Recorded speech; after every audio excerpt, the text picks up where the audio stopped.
Griselda Quintanilla. I am currently working for two entities, actually. I am representing Workforce Cameron as their tri-agency regional convener coordinator. That is something that is true to my heart because of the fact that it involves CTE, career technical education. So it is CTE education, workforce, and industry. The other job that I also have is that I am a field supervisor for Teachworthy, which is a certification program that helps first-year teachers going through the process.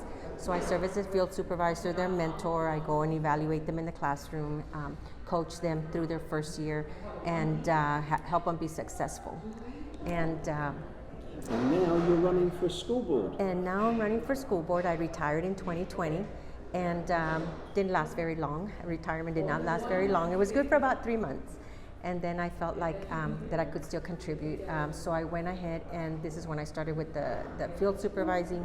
And I really enjoyed that because it was two. One, it gave me the time that I needed with my family because it's not a 8 to 5 type of job. And the other thing is that it keeps me in the classroom. So I'm helping first-year teachers. I coach them. I listen to their concerns, and I get to visit. I am the only field supervisor for Teachworthy in the Rio Grande Valley.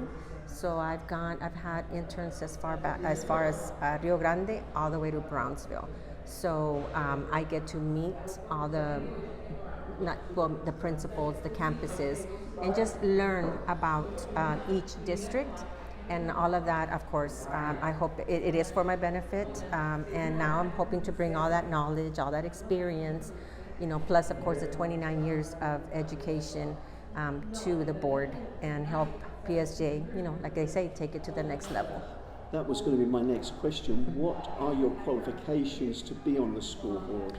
Okay, well, I feel that anybody who has a stake in education, especially with our PSJ students, has met certain qualifications, right? That's your first, that should be your first and foremost important qualification, is having that dedication, commitment to what is required of being a board member. The second thing that I think that I bring is the fact that I started off as an English teacher. I taught for 5 years. I taught English, I taught reading, and ESL. I was very fortunate that during that time I earned my master's and was given an administrative job after 5 years. So at about 26, I became an assistant principal / facilitator. It was for a smaller school district, wore many hats. So there I became the testing facilitator. I became, I sat in art meetings. I was the LPAC committee member. I was supervising, basketball games, volleyball games. So I earned my stripes, I felt, and that was in a middle school as well. So total has been 11 years of middle school. Shortly after that, that's when testing became like this whole new, started with TOS, and it kind of moved on to all these other names until now we have, of course, the STAR. Because I was able and coordinated middle school, 6th, 7th, and 8th grade testing, an administrator who knew me recruited me to Edinburgh. So I went to Edinburgh High School, and I was the Dean of Instruction there for a couple of years. And then because I guess they liked the organization, they liked the way I structured their testing at Edinburgh High School, that when a vacancy came up in their CTE department, they thought about me because they wanted somebody that could restructure. And I took it nervous because it was new to me, and it has now become my passion. I did not know that world existed, the career and technical education, so I made it my goal while I was in Edinburgh to make it the best CTE program. And I worked, I think I had some of the first dual enrollment courses in Edinburgh through CTE.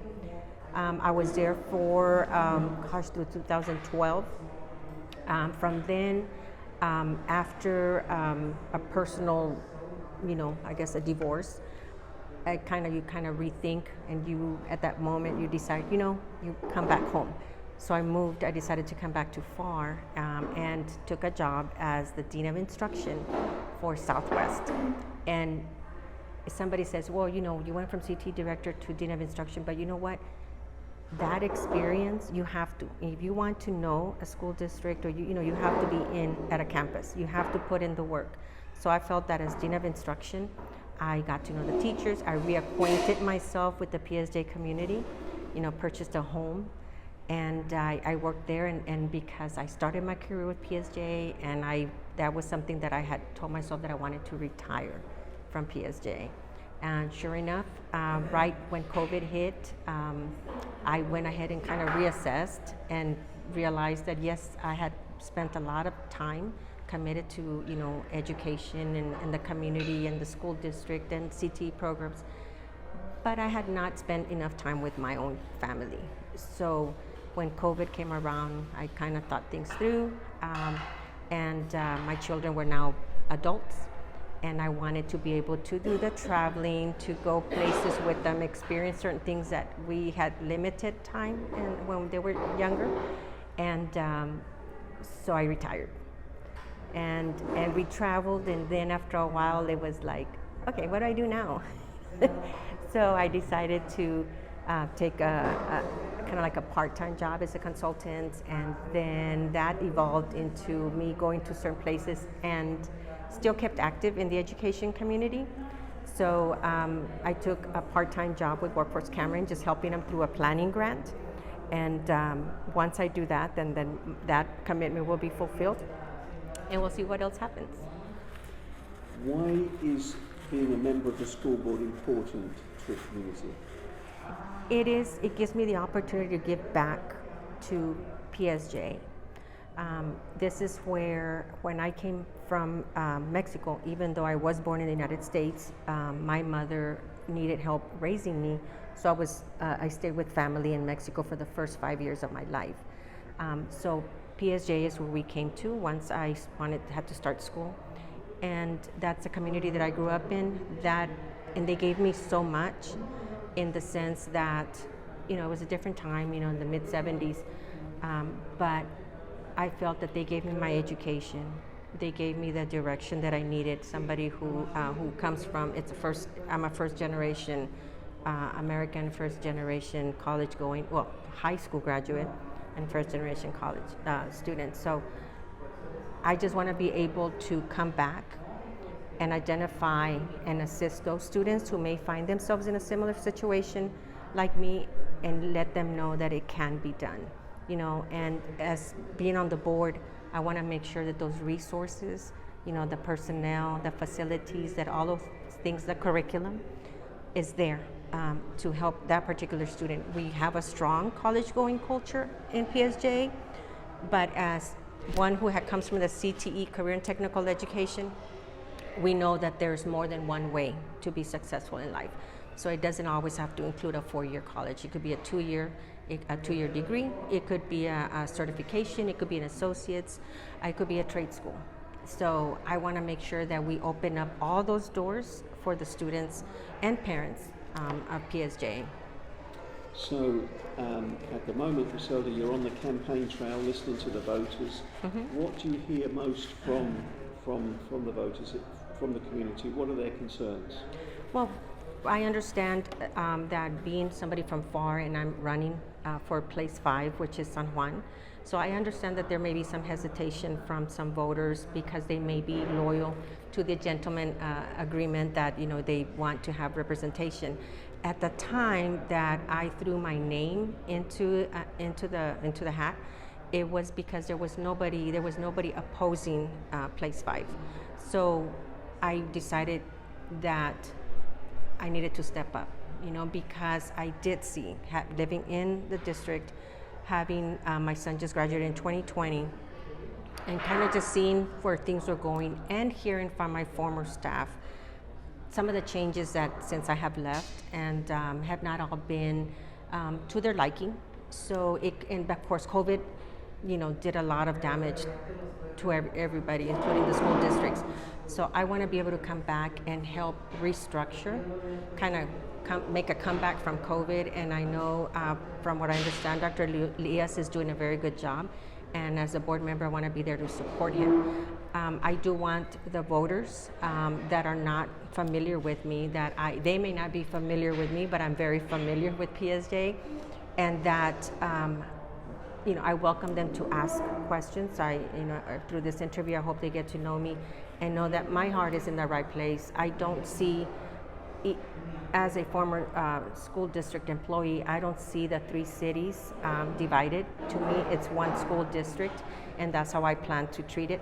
I will pledge to represent San Juan, of course, because that is the slate that I'm in and or the place that I'm taking. So I am going to represent San Juan to the best of my ability, Alamo and FAR, because we are one, and my slate is also, we are represented and we are working together, and just like our slogan, moving forward together. We hope to join the existing board and collaborate, limit any friction that there may be ongoing, and get to work. I mean, that's what we're doing, and we're hoping that, of course, the winners will all be our students. Is there anything else you'd like to add? I just want to welcome everybody. I am, for those that know me, know that I have always been very transparent, very honest, maybe blunt, could be another word. And I welcome any type of question. I am willing to explain any position they feel or give my opinion. I don't have all the answers. It is my first time, so I need them to be aware that it is my first time. I'm learning. I do have some great experienced board members running alongside me. They've served in the past or in the respective cities. So I want to make sure that for them to know that I am here, that I am willing to work with play in the sandbox with all the other board members to get to PSJ where we want it to be. Well, thank you so much for today's interview. We've learned a lot. Thank you, Steve. Bye.